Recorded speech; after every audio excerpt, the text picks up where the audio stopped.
Hi, this is John Mitchell. You're listening to the Fulham Focus Podcast. And yes, next season the Whites are going back up to the Premier League.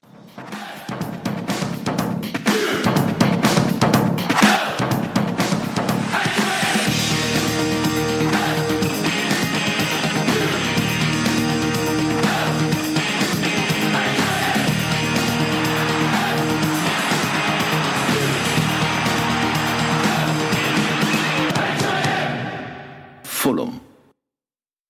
Hello, and welcome to the Fulham Focus Podcast. My name's Jmac, your host, and it's here. It's finally happened. We are relegated. Fulham are relegated, and instead of feeling robbed, I can certainly say the electric blanket that is the Championship has never felt warmer right now. That's right, I have an electric blanket. I can afford one. But in all seriousness, it feels like a shot to the head of a rabid dog or a horse with a broken leg, or in Fulham's case, 4 broken legs before it could even race this weekend's Grand National. Poor little bugger. Anyway, thanks to John Mitchell for his enthusiasm. We salute you as always, sir, and we salute all the fans that have made this season bearable through their banterful despair up until this point. Anyway, speaking of banterful fans, Reece Baldwin and Matt Lampard are with me. Let's go. Fulham. All right, guys. Well, I don't know. I think I know how I feel about this. I just would like to know how you each feel about this. Reece, I'll go to you. How does it all feel right now on your end? I've got to say, if anyone ever remembers back to what Jovan Lescott said and then got in trouble for when Aston Villa went down all those years ago, saying that it was a relief, it was a weight off the players' shoulders, I kind of agree with it. Now that it's officially done, there's no way to, if we'd have beaten Watford, we would have, just, get it over with. It's a case of, right, it's officially over now. We can't get any worse. We can't be relegated further. We're now officially only down. But let's see if we can pick up some wins while we're at it. It's no longer a stay of execution. It's official. We've got these 5 games left, maybe 6. I don't know. I'm trying not to think about it. Okay, sorry. However many games we hit, however many games we have left, let's just try and make the best of it. And it's going to be over. It's going to be over soon. And let's start thinking ahead to next season. But absolutely, it's good to have it officially made. If you see what I'm getting at. Yeah, absolutely. So you're feeling kind of good about it. All right, Mr. Lampert, how about you? And mate, your article for the Focus was fantastic this morning. I gave it a read. What are your thoughts about this? Extra onto that. Thanks, J-Mac. Yeah, I tend to agree with Reece. It's finally done with. It's at the point now where it's a mix of a sigh of relief and knowing that hope isn't going to kill you anymore. It's that mentality now that I don't have to worry about problem solving for the next match. All the tactics. What's the one thing that stands out among the players and whether Parker's a good fit. What he's going to do tactically. It's just, I've just not really felt the need to care for the next remaining matches, I guess. And basically whatever he chooses may work out just fine. And I guess I just want to see some good football. And that's pretty much it. I mean, basically Reece definitely explained it. Just it's over and done with, which is what we knew was going to happen. There was still that outside hope, and as I've said, a couple of times, it just kills you. That hope does, and now it's over with, and time to move on. Yeah, I just want to clarify one thing. When I said it couldn't get worse, it can actually get worse because we can actually still finish bottom of the league. I have just realised, which may not seem like a big issue, but I believe, and this is going to be crucial because I know people are already planning for next year. I think if we finish bottom, that means we go into the first round of the League Cup. Whereas if we finish 19th, because exactly what happened when we last went down, we go into the second round. So that means we don't get that magical away trip to Wycombe, which we seem to get every single year. Because they may have been knocked out that year. Or those far-flung, we may not get Forest Green Rovers this year or anything like that. So just for clarification, it can still get worse. Not much worse, but it can still get worse. Good point. Well, I mean, at least we're all on the same page, feeling slightly relieved by it all. So Shahid Khan released a statement. I'll just give a basic overview of what he said. He said, "I am sorry that we let you down. Our goal this season was to build on what we achieved in promotion and deliver on our pledge to invest heavily in the squad, ensuring that Fulham would always compete in the Premier League and no matter the result, never disappoint." That didn't occur, and for that we hold ourselves accountable. We will reflect, plan thoroughly, and plan accordingly. And he then goes on to mention that the Riverside Stand project is going ahead, and he assures us that he has his total commitment to Fulham Football Club. Thank you for your faith, endurance, and support. Mr. Lampitt, what are your thoughts on Shahid's comments there? Short and sweet. Kind of, yeah. We knew it was. I mean, it's what we all thought. I mean, he was going to apologize. They oversold the players that they signed, essentially, and everyone knew it. It was early on that we started thinking that about certain players and unproven players at any point in time. It's just everything's stacked against the players, and everything was stacked against us in that sense. And you deal with the managerial merry-go-round, etc. It's just a recipe for disaster. And I'm not one who usually looks at the recruiting. I always, I'm a coach first, so I look at the coaches and what they have set up and everything like that. I try to keep it simple, but the more I hear about it, the more it's inputted. It does. It makes a big difference. The recruiting, bar none, was a big factor in the situation. Yeah, I think his comments were sort of needed, were necessary. I think we discussed in the WhatsApp group that basically after the terrible season we've had, the Khans need to come out with a sort of statement, or can they do something that's good PR for the club that said, just to show their commitment to the fans and to the club, and just to prove. We never had any queries about it, but just another foot in the idea of that, that they care about the club. And I think the fact that he mentioned the Riverside Stand, specifically the fact that he mentioned that, is good, because that's one of the key things that's still been overhanging us for. Yeah. Well, when was it first? It was like 2012, I think it was first given the go ahead. So for 7 years, we've basically been saying, is this going to happen if we get relegated, if we stay down? Is it? So I think the fact that at every opportunity, or as many opportunities as he can, the fact that he addresses the Riverside Stand just keeps us going. This is going to happen. I am committed to this. Come hell or high water, whatever division, this is going to happen. So I think it's just that, as we said, good PR. It's not PR. I'm sure he actually feels this isn't just putting a spin on it, but it's just there just to show, right, not everything is as bad as it seems. There is some not positives come out of relegation, but not everything is bad. If you see what I'm getting at. Yeah, totally. And it seems like very good PR, like you say. We haven't heard from Tony yet, for obvious reasons, because, he was there actually last night. I went to Vicarage Road and I didn't see him, but I definitely heard the fans singing about him. And I don't agree with all of those songs, far from it. But actually, I got to say, we were singing some belters last night. One of my favourite ones was every time Watford tackled us, we would just sing "Dirty Northern Bastards." It couldn't be more Fulham than that. It was brilliant. So I'll be very quiet on the scene from Tony. I imagine it will stay that way. I can imagine Shahid has probably given him a couple of backslaps now and just said, "You are not going anywhere near this ever again." But who knows? I'm not too sure what the plan could be. What we'll talk about now is, before we talk about the game, we heard a little rumour from Gordon Davies. We need to address this, that Mitro and Kearney are potentially staying, and this has gone around like wildfire around the Twitter sphere, of course. And I just wanted to get your thoughts on that, Reese, and then I'll go on to Mr. Lampitt. Just what you think about the idea of potentially Mitro and Kearney staying, and Sess's message last night on Instagram, and whether it felt like a bit of a farewell or not.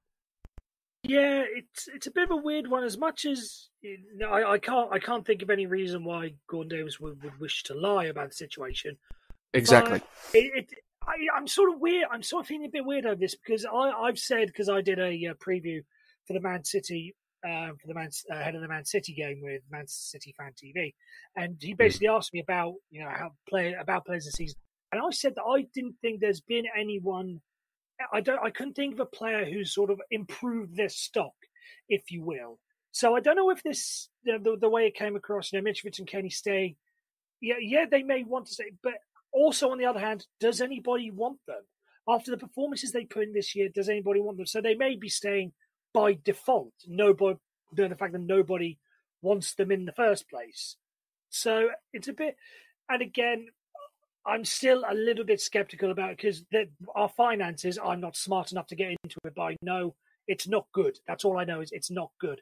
So we may have to sell them, even if it's at a cut rate price because players don't want to, so on and so forth. So at the moment, it's still all rumours. I won't, believe anything transfer related. I won't believe it until the clock strikes midnight on whenever transfer deadline day is, and they're still at the club or they've departed from the club. It's all up in the air. I'm not going to go with anything until I see something official. The same thing stands for CES as well. So they're the three players I think are going to be the biggest rumours and the biggest, the most airtime. Let's put it that way. The most airtime is going to be spent on them in the transfer window. I think as soon as Jean-Michel Siri says he wants to go, he'll be gone in a matter of days. Whereas Kearney, Mitrovic, Sessegnon, those are going to go on from now until probably past the window. Sorry, Matt, over to you. No, this is a good point. And branching off of that, I think the overall theme is guilty by association, right? These players are going to, at a point now that nothing really matters, they're at a point now where they're basically trying out for possibly other clubs or possibly revalidating to Fulham supporters, that they're worthy of, being starters again. I mean, of course, we know Mitro is fantastic, leading top scorer.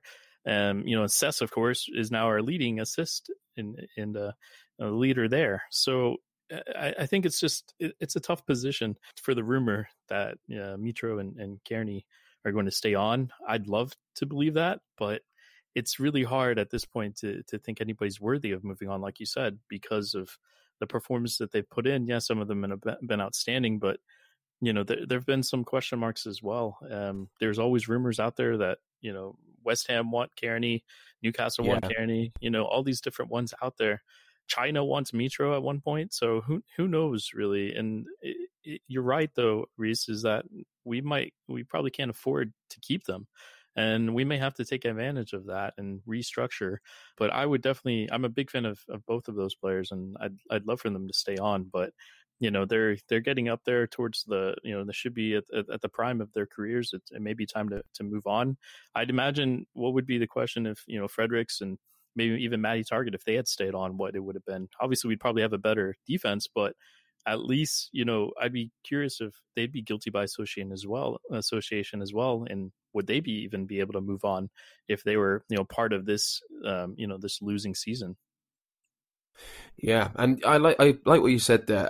But I do think, keeping Kearney, Cess and Mitro would absolutely make us a strong candidate for coming straight back up. But it all depends, obviously, who's at the helm. And at the moment, it's Scotty at the wheel. And a lot of people seem to think this is where his audition started, due to the fact these were games that were not in the top 6 teams we were playing.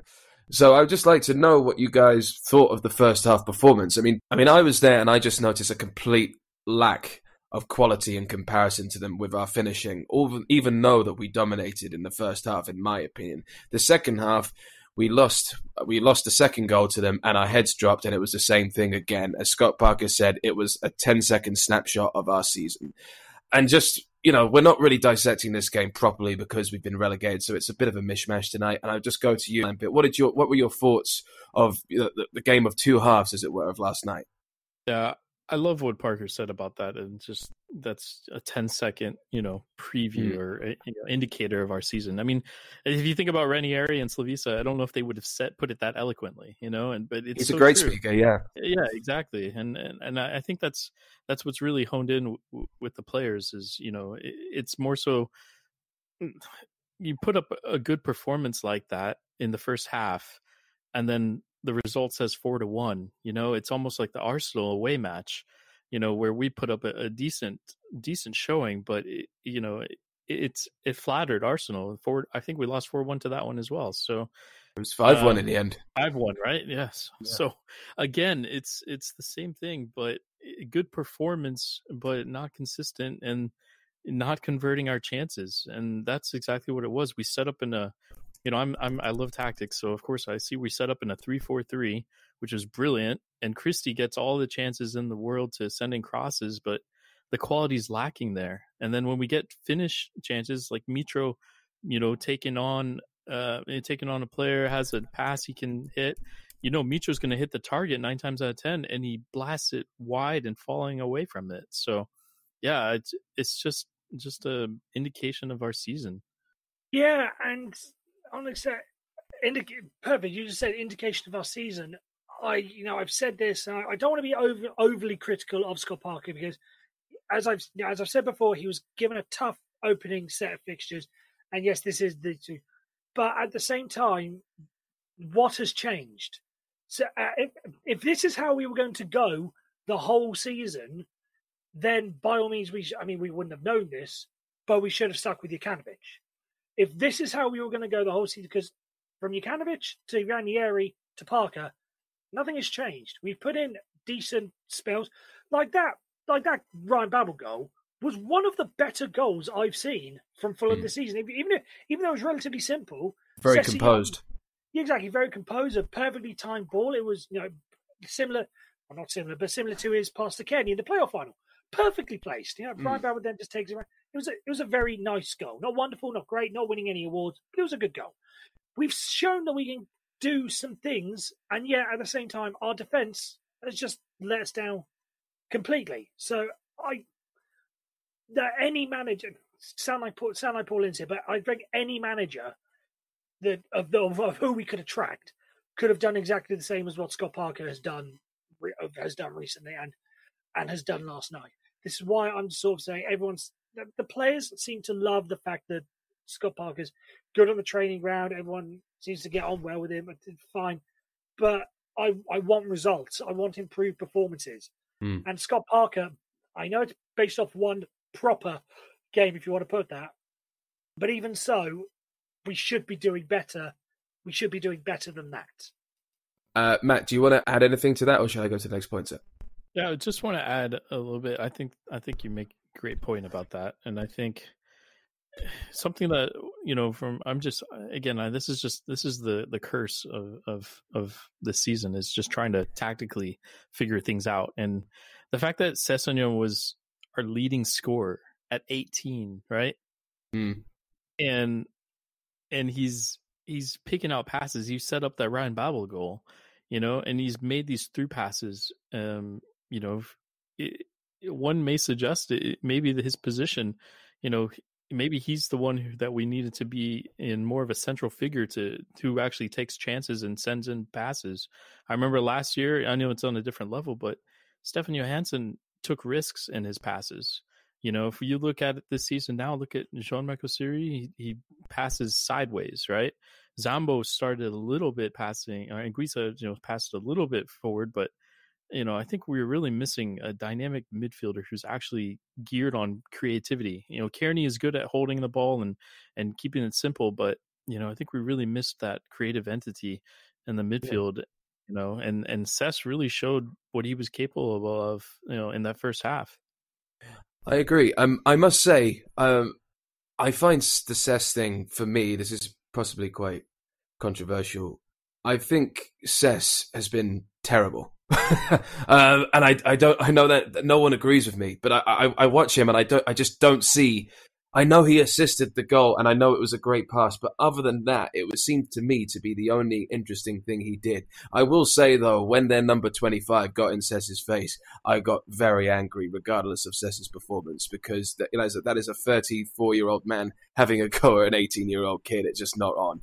But yeah, I found I think Cess relied so much last season on a good relationship with obviously Mitro, but also with Matty Target and the overlaps. And he just, to me, has always seemed quite incapable of being an effective, old-fashioned, old-school winger. But he obviously is in a good position at the right place, right time. Someone always made the comparison that Cess is very much like a young Thomas Muller rather than a Gareth Bale. Smart, poacher, very composed. And I think we missed a trick slightly in actually putting him where he is. But nonetheless, I don't think it's his fault. I think he has a lack of confidence after Ranieri.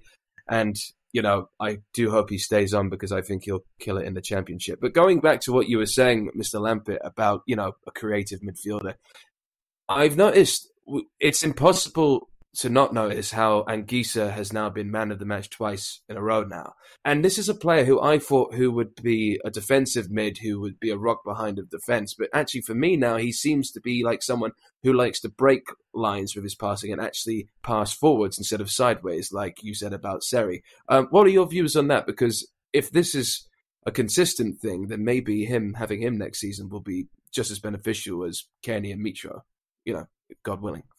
Yeah, I'm genuinely excited about Anguissa if he could stay on. I mean, at the beginning of the season, he was fumbling and bumbling all over the place, trying to find the ball, Yes. trying too many tricks. Even last night he pulled off some of those tricks, though. They weren't really, they're very subtle tricks, but he just keeps it moving. He keeps exactly what we want to see, but he's also got that anticipation that I hadn't seen for a while from any of our players, just anticipating, ahead of time, reading the play ahead of time. You can see that Parker's definitely coaching him up and talking to him all the time. I think if we could keep him and the size and maybe a high pressure defense, I really think we would have quite the unit in the midfield there. But I agree with you. I thought for sure he'd be just another defensive midfielder. But he's showing he's got a lot more layers to him. And, it's reflective by his being chosen as man of the match in a couple of these. Yeah.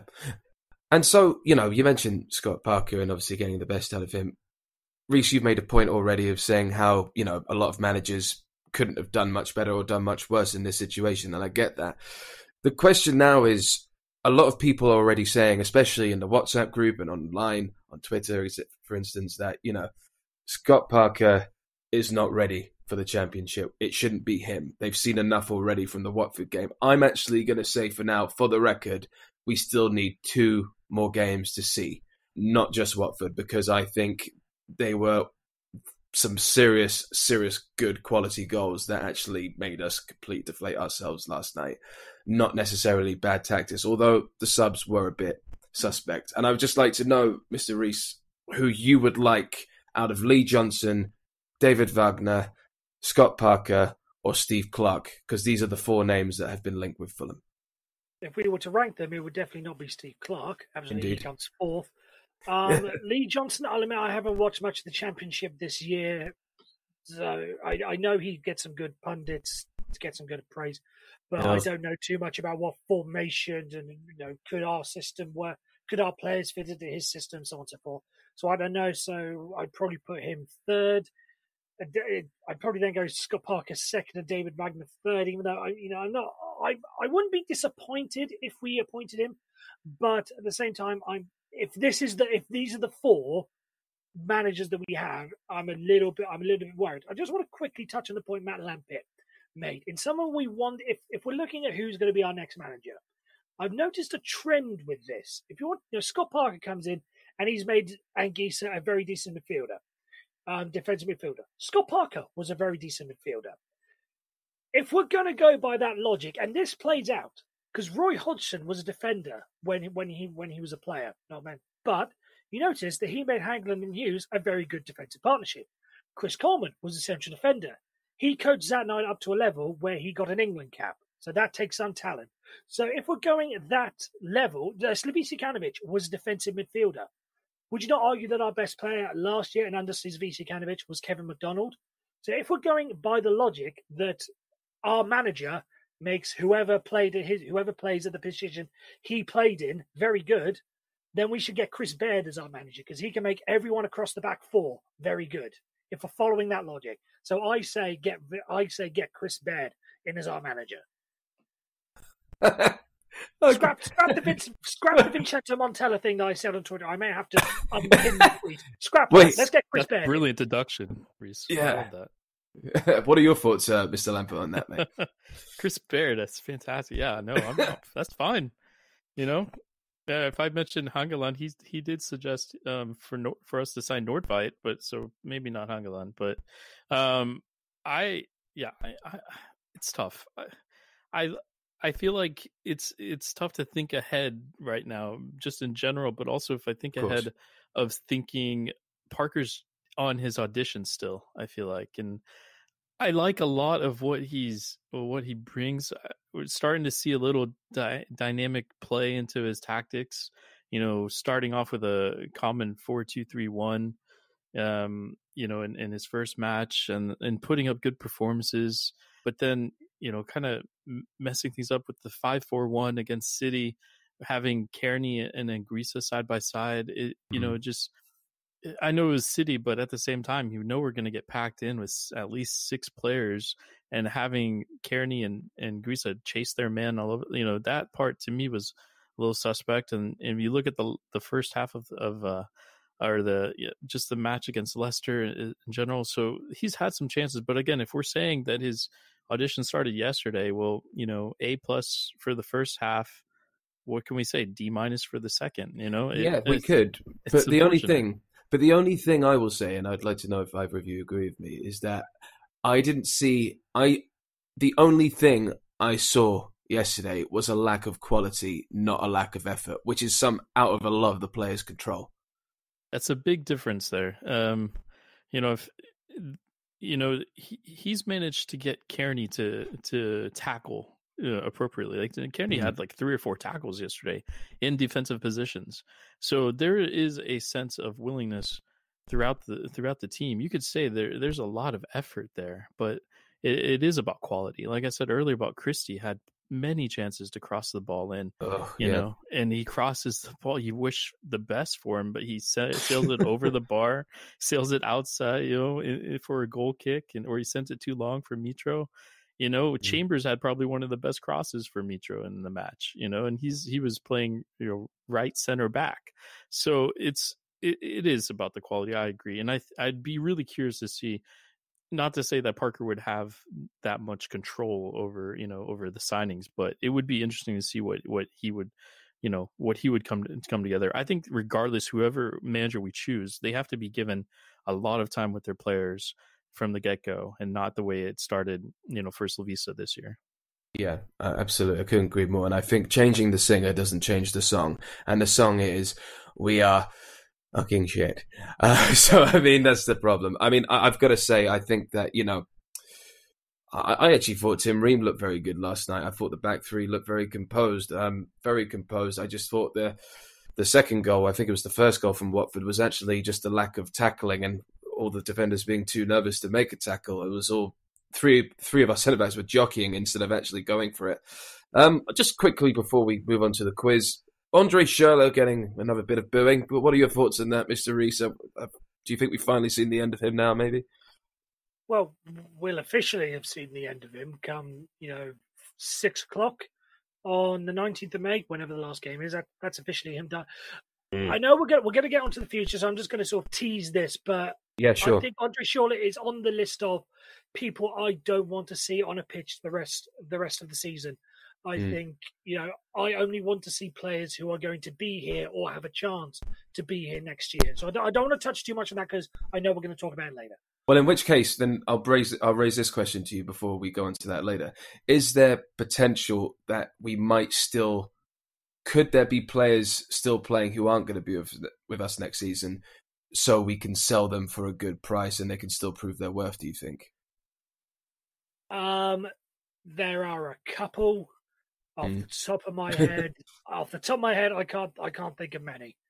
Mr. Matt Lampett, would you like to add anything to this, or shall I just go straight into the quiz? What do you want to do?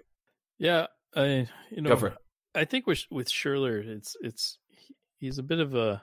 He's definitely controversial. I've supported the idea of him, right? Not necessarily him, but only for his, contributions in the attack. He's not the complete player. He's not a defending player. He can't tackle worth anything.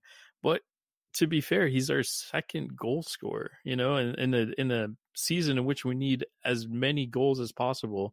And I don't know what his shot on goal to goal ratio is, but he was there threatening. And yeah, he scores worldies, but he did combine a lot with Mitro, but unfortunately he's just not the complete player.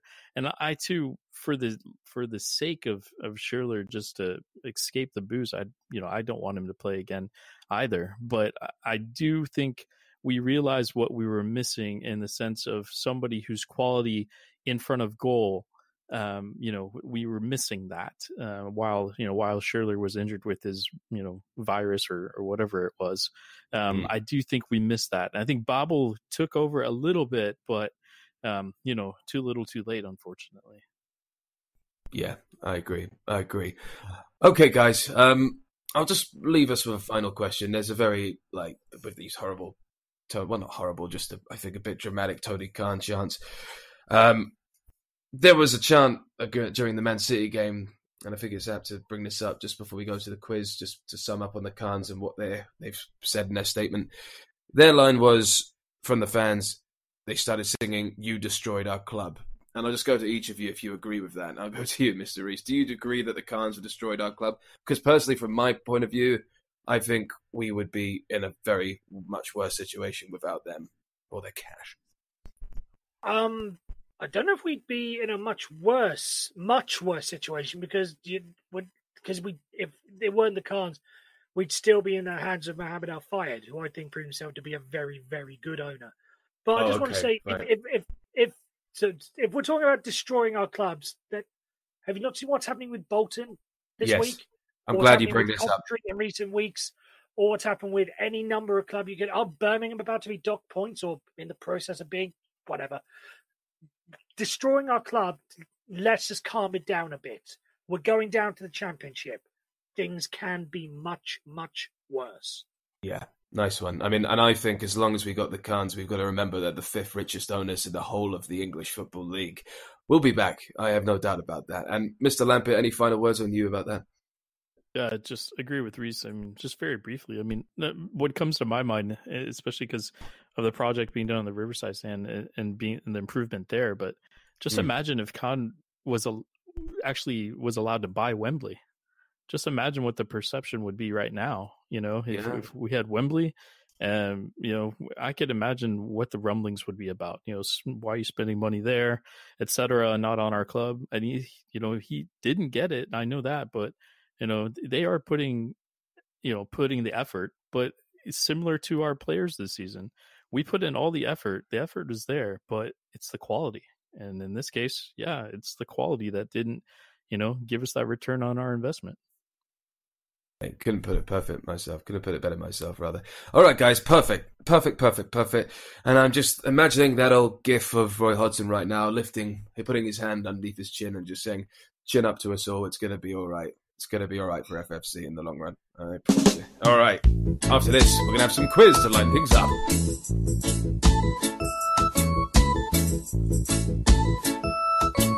Don't worry about a thing, 'cause every little thing gonna be all right. Sing, don't worry about a thing, 'cause every little thing. And welcome back. Now, to make ourselves feel a lot better, we are going to play the quiz. Now, you know the rules. It's a quiz. Anyway, so 20 points each for one of my co-hosts here, and it's 30 points in total for you lovely listeners at home. We will start with round one, which is yes or no. Round one is yes or no. And to go first, because I haven't spoken to Matt Lampert on this before, I'm going to let him choose a set. So you can have set one or set two, Mr. Lampert. Which set would you like, sir? Set one. Okay. All right. Set one. Here we go. Now, round one, yes or no. And the question for these are both these sets. Did the following former players make more appearances for Fulham than any other club in their careers? I'll repeat that. Did the following former players make more appearances for Fulham than any other club in their careers? All right. And I will go with the first one for you, Mr. Lampert. The first one is Ross McCormack. Yes or no? Yes. The answer is no, I am afraid. I am so sorry, sir. He made 158 appearances for Leeds, but only 100 appearances for Fulham. All right, so the answer is no. All right, okay. All right, next one for you, Mr. Lampert. Lee Clark, yes or no? Yes. The answer is no, I'm Come afraid. on. No, I'm sorry. Lee Clark made 178 appearances for Fulham and made 265 appearances for Newcastle. Bad luck, sir. Bad luck. All right, next one for you. John Pencil, yes or no? John Pencil. Yes.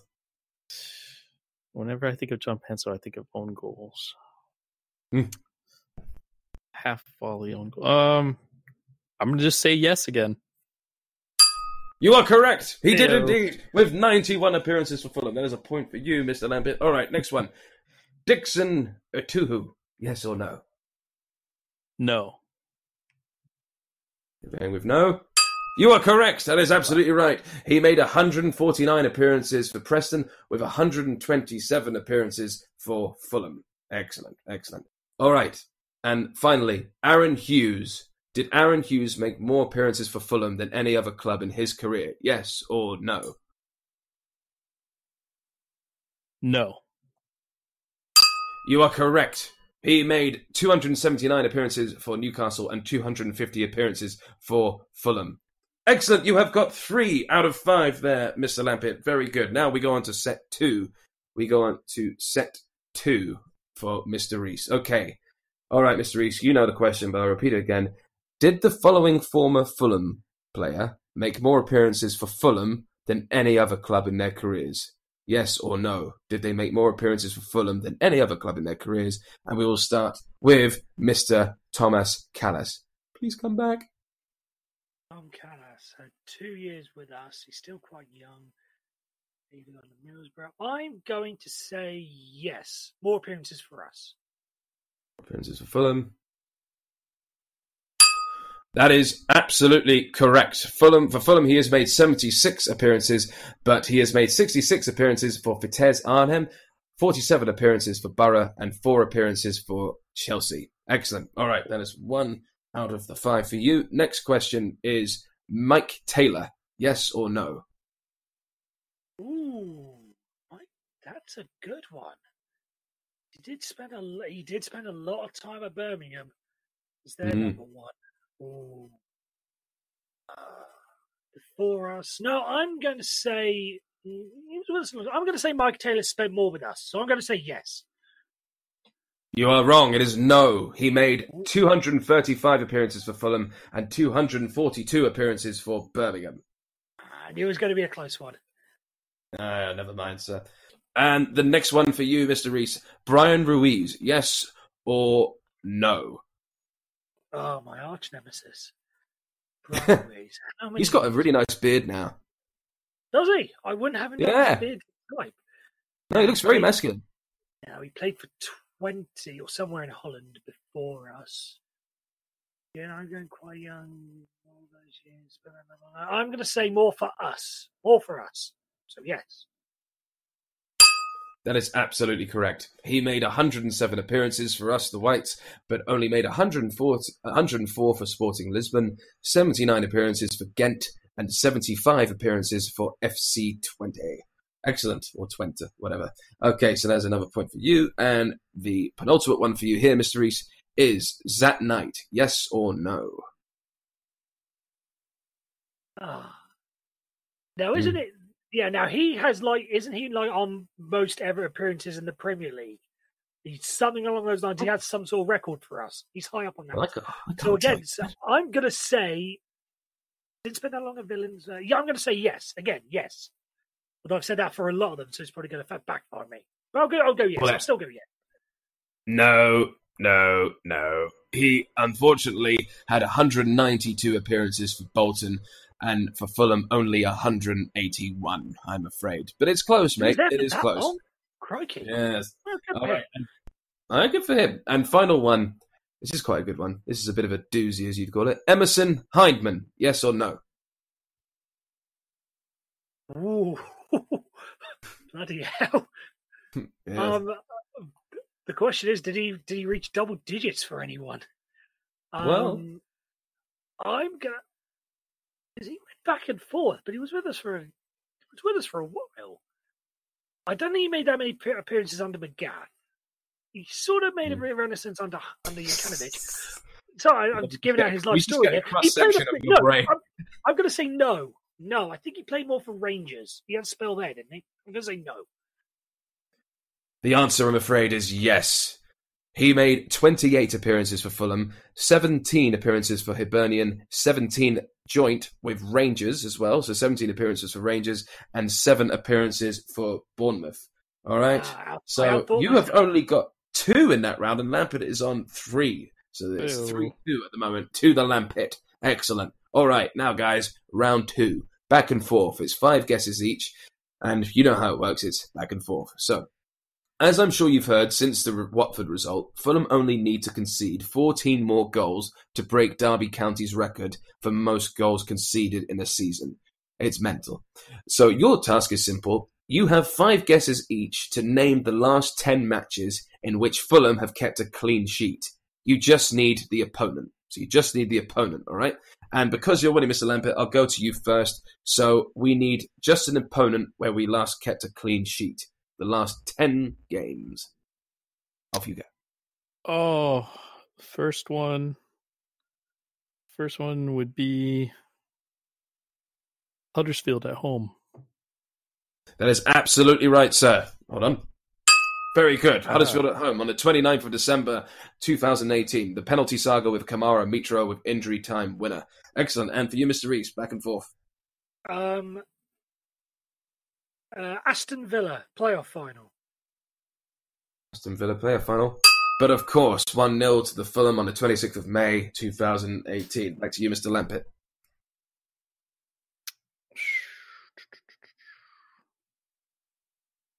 Derby County. Derby County 2-0 to us against Derby County on the 14th of May 2018, the playoff semi-final. Very good. And Mr. Rees. I'll get rid of our other Premier League one. Newcastle United away. Indeed, 0-0 on the 22nd of December 2018. And to you, Mr. Lampett.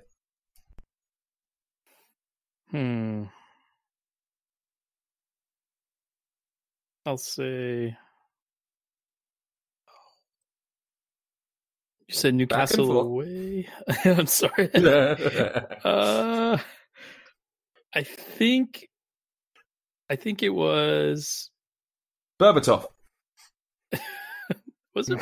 Don't do that. No, don't. It's just that's just for John if he's listening. Was it right before? What about? Was it Millwall? Yes, Millwall. Okay. Millwall, where we won 3-0 against them. We won 3-0. Okay. Yes, indeed. Yes. That's McDonald and a wonder strike. McDonald wonder strike and Mitro. Excellent. All right, back to you, Mr. Rees. So we definitely go back to the championship. I got to bring my memory. Yeah, but come on, I've got a triangle, and this is heavy. Was Leeds the Kevin McDonald game? I'm going Leeds. You are right. 2-0 against Leeds on the 3rd of April. K-Mac scored with his arse. Excellent. And to you, Mr. Lampett.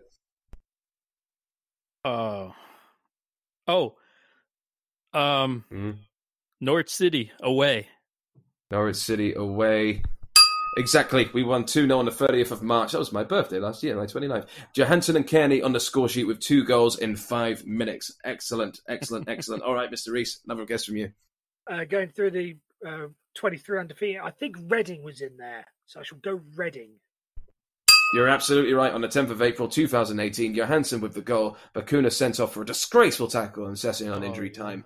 Very good indeed. All right, now, final guess for you, Mr. Lambert.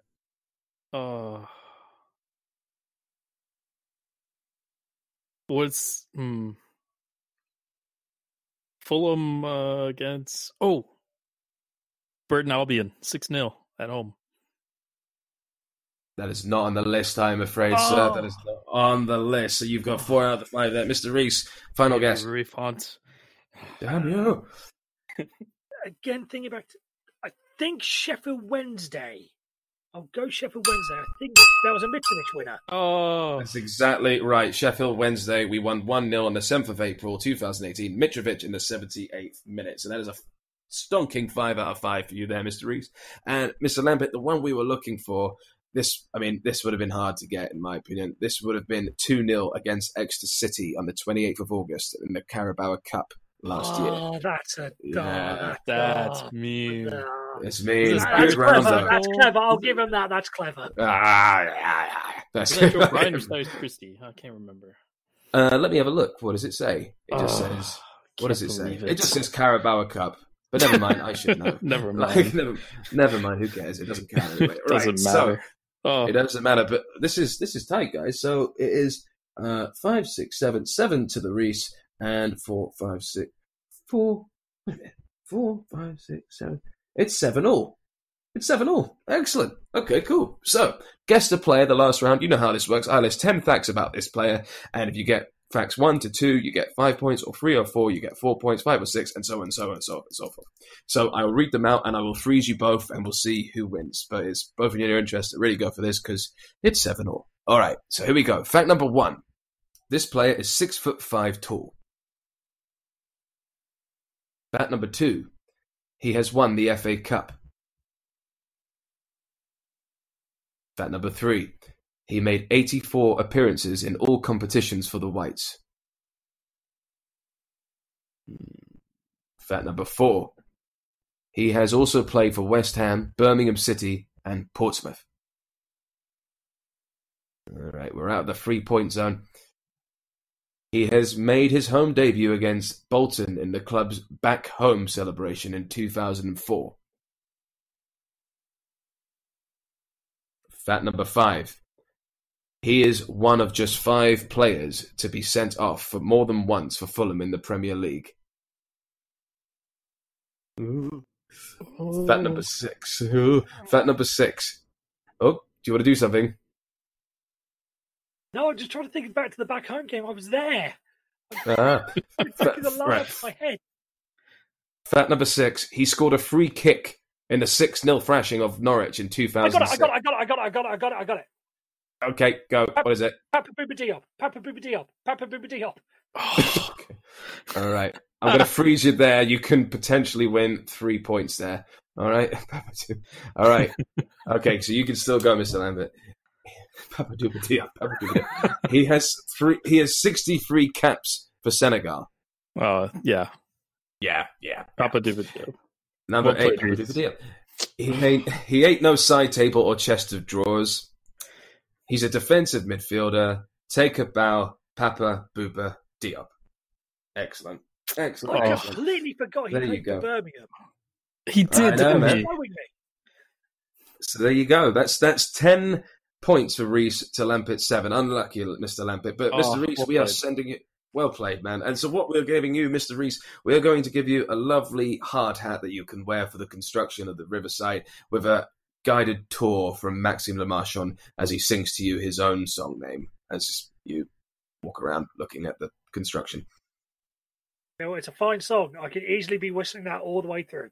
Just hope I don't get distracted and fall in the river. That's all I got for. You know what? There's a really good... there's actually a really good new one that I only just discovered last time Vicky Road. It's like, Andre Van Zambo Agisa, Andre Van Zambo Agisa. It's so good. I was really enjoying it. I'm not doing it justice because it's just me and I'm very posh. It doesn't sound very football-y. Anyway, cool. So, 10-7 to the Reese. Very good. All right, enjoy the crash at whatever it is. After this, we're going to talk about Everton. Fulham. And we're back. So, we don't have a pod next week, guys, for all those listening. So what we're going to do, we're going to have a mini preview now of Everton on the 13th of April on the Saturday. And what we're going to do is, I think we're going to use this to discuss how we can see things playing out now that we are down. So, I'll go to you first, Mr. Reese. We expect some youth to be played. We'll start there. Well, I say we expect some youth to be played. I think it's, again, sort of what I was saying earlier, by default, we expect, if we're going down the line of, that I alluded to earlier, any player that isn't going to be here or isn't going to have the chance to be here next year, get rid of them. So that means Rico and... Did we get Fabry permanently or is he on loan? I forget. He's permanently, and I wish Scott Parker had used his initiative and used him sooner because Rico is starting to really piss me off. Okay, so by default, get Rico out, get Fabry in goal. looking around the rest of the team, if we're assuming Seri's going to be gone, then get him out and maybe put Matt O'Reilly or Luca De La Torre, or if he's still here, Matthias Kate in midfield. That's really all I can really think of. Because all the guys like Dennis Doyle across the back, I think, are still under contract. So we're assuming they're going to be. So we can't immediately just stuff Stefan Sessegnon at right back. God, I wish we had Stephen Humphreys. We could give him a run up front. Yeah, I do, mate. I'm really going to regret that. Or Corley Woodrow, who knows? Corley Woodrow again. That would have been a great partnership. Anyway, so there should be an influx of players. Exactly who, I don't know, because again, Callum Chambers, if he's going to be who's going to play that centre back / defensive midfield role. If we're going to go centre back, maybe get Aaron Davis in. I'd like to see that. I'm a really big fan of him. If we're talking about, why? I wonder why, Reese. Why are you a fan of him? There's a number of reasons. Mainly due to what's the main one? I think he's a decent leader, but there's other factors. If John Degerthor Steinson was still at our club, I'd love to see him get a go. Basically, I want as many of the youth players in as we can. Who it's going to be is just hard to tell at this stage, because we're still trying to tot up who's going to be here. Do we put Kenny in? Is he going to be here? So on and so forth. So that's why we want to go. It's just I can't put an exact figure on who or why or how many. Fair enough. I think it should be a nice marriage of some youth, but also with players who aren't necessarily staying. So, for instance, Callum Chambers, I would play, even though he's leaving, because he's actually been one of the finer players for us this season, and I think he deserves to actually have some role to play in showing a bit of fire before we eventually leave this, exit this league as swiftly as possible. Mr. Lampert, what are your thoughts on any youth players that you'd like to see brought in, or a certain style, or a certain, whatever? I kind of agree with you. It's probably going to be, I'd like to see a mix as well. Some of our youth players. I mean, any right back who can cross would be ideal. Quite. So if that's Steven Sessegnon's time, then go for it, because I'd be fine with that. I think Matt O'Reilly definitely should get a nod. And same to go with Luca De La Torre. I'd hope to see them, and I would really like the same as Reece said with Collie Woodrow, because he's been on just an absolute tear right now. Any kind of goal scoring, whether it's League 2, League 1, it doesn't matter. He's scoring goals. It'd be really great just to see that potential. And can we point out he actually showed something in the Premier League? You remember that debut or first game, one of the first two games against Newcastle? He stole the show that day. Scored a very good goal against Crystal Palace. Corley Woodrow could absolutely hang in the Premier League, especially now he's a bit more experienced. Sorry, carry on. Oh, it's true though. If he's scoring goals, I mean, as a former striker myself, might I say, not the same level, but I played college level. But it's still, when you score goals and you have that just that momentum of scoring goals, it's hard to stop it. It's just, it's the floodgates are opening. I would love that. But again, that's just dreamland again. Hope kills you. That's what it does. So, and what I could see with Parker is, this is still his audition. And I can see him still using players that probably won't be around, and don't be surprised, Reece, if Schürrle's still playing. He'd probably still show up, but I would like to see a good mix of the younger players. I'd like to see a right back. Maybe they have a diamond in the rough there. I think Steven Sessegnon deserves his shot. He's been on the bench this year, so why not at this point? And go ahead. Well, no, let's talk about that for a moment. The idea of, because we've been wanting to see Steven Sessegnon play on the right. He's been on the bench a couple of times recently in the sort of Cyrus Christie role.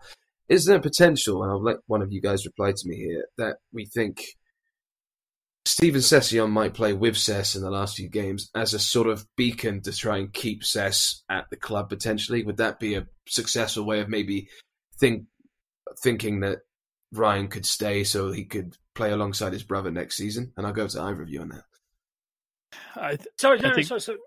Go Matt. No, it's a tough. kind of hard to. He's been on the bench, and essentially, it seems like Cess wants to stay, but there is a big push, and anywhere that Cess goes, or his brother's probably going to be part of a package deal. And really? I imagine it seems like that would probably be the case. I mean, there were rumors about it that way, about like Spurs taking him. Of course, that was last year, and that was before all this chaos. No, but that's right. I saw another link to that, actually. Yeah, the Sessegnon twins, they were interested in. Yeah, it's like a package deal of sorts. And if they've never seen, Steven play, I'm not sure. And who knows? Maybe if Steven Sessegnon plays too well, and it could even raise the price for Sessegnon, or even put Tony Khan and co in another position to are they going to invest in him, or are they going to sell him as quickly as possible? I like the way you're thinking there, Matt. The only way you're going to get this is as a package deal. I like the way, like, it's either not, it's similar to Brexit. It's no deal. It's either no deal or no Brexit. It's either no Sessegnon or Sessegnon, both Sessegnons, or no Sessegnon. I like the way you're thinking. Yeah, do you want a hard-boiled Sessegnon or a soft-boiled Sessegnon? The options are endless there, to be honest. I mean, who knows? I mean, I remember seeing Sessegnon, Stephen, that is, of the Stephen variety, play against Millwall, and I believe he played at right centre-back in parts of that game. It looked pretty good, and that was a championship team we were playing. So who knows? I mean, maybe Stephen Sessegnon is ready for some sort of fight in the championship next season. But I just like to quickly, before we talk about a little bit more about Everton, the Cyrus Christie thing. I find it quite interesting because I think defensively he's got a lot better, but he still seems very stuttery when going forward, making the cross, taking a man on. He just seems so nervous in doing so. Do we think that maybe Cyrus Christie would be good for us next season as a right back, but just not with the sort of attacking-minded, overlapping, wing back that we had as last season? I don't know. I haven't seen enough from Christie because he did play sporadically in the Championship last year. So I haven't seen enough from anything in either division, so to speak, that's going to really convince me either way, personally.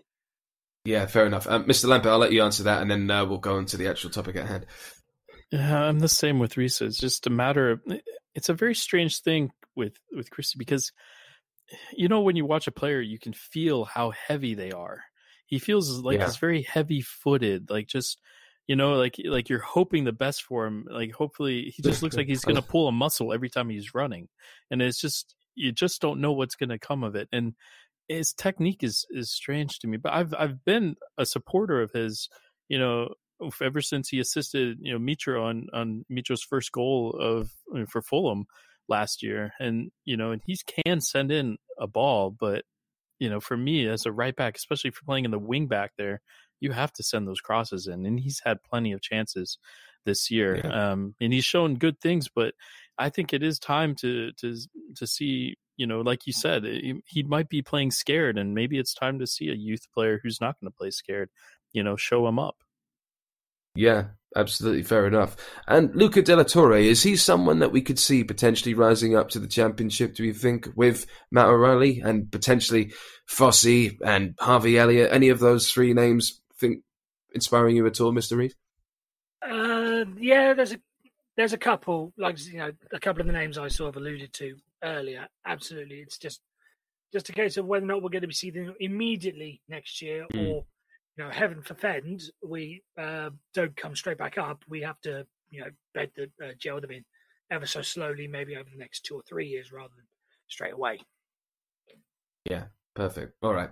Tell you what, it's going to be interesting to see. I mentioned earlier the weight being off the shoulders, whether or not that does allow us to play with some more level of fluidity, creativity, similar to not exact direct correlation, but when we were down, quote unquote, relegated. A Man City in 2008, it said to lift the players, so on and so forth. You know what I'm getting at. It'll be interesting to see whether or not we do. Is a different matter, obviously. Speaks for itself. But I think this may be Scott Parker's first point as Fulham manager. So I should say point. I shall go for a 1-1 draw because I don't think we're quite yet in the clean sheet area of the Scott Parker era. But I shall go for a 1-1 draw. A 1-1 draw, okay. And Mr. Lampert, what is your score prediction on this, sir? I think it's going to be another good effort. I feel like I feel like they they've got players that can finish. They've got some speed. They've got a good defensive setup. I think it's going to be tough for us again to find goals. I think we're going to lose this one 2-1. Okay. I've got a feeling that we're going to win this. I've just got a feeling that we're going to win by 2-1 in the other direction to the Fulham. And I think we're going to win because ironically, I think the Cottage will be absolutely bouncing with let's just have a laugh with this. And I think they'll really get behind the players, and especially if the youth are being played.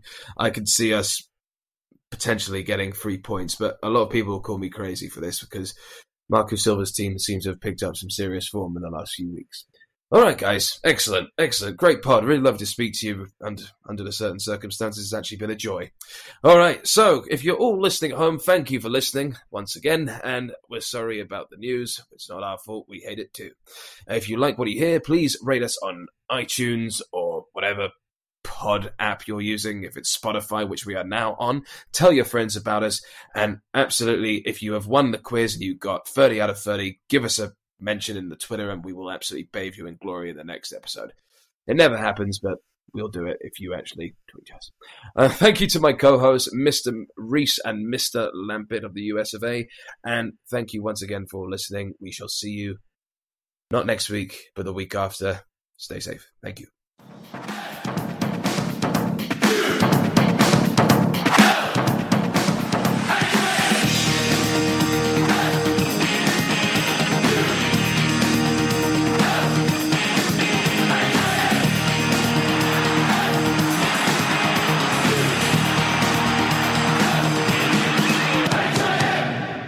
Fulham.